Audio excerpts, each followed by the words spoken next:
Nature trip ba ang hanap nyo ngayong tag-init? Bakit di kayo tumungo sa malaparaisong isla ng Calaguas sa Camarines Norte kung saan tiyak na mabibighani kayo sa ganda ng mga yamang kalikasan? Balita hatid ni Lala Roque. Kung naghahanap ng panandali ang matatakasan,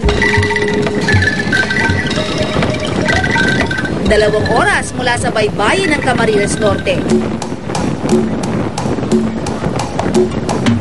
Naghihintay ang nakatagong malaparaisong isla ng Calaguas.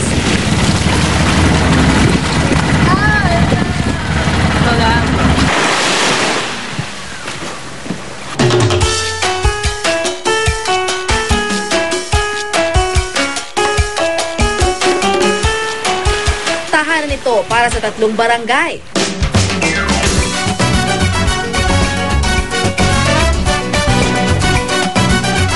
Mapang-anyaya ang piling buhangin, lalo tigit ang malinaw at asul na tubig.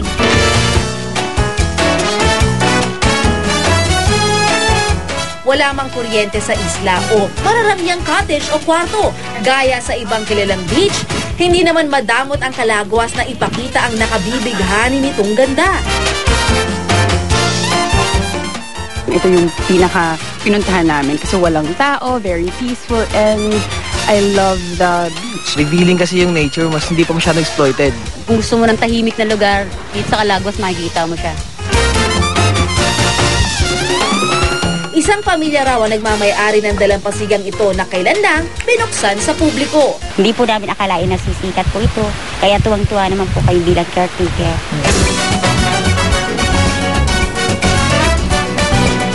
Sa pagod na sa ingay ng Kamaynilaan, baka dito masumpungan ng katahimikang mailap sa syudad.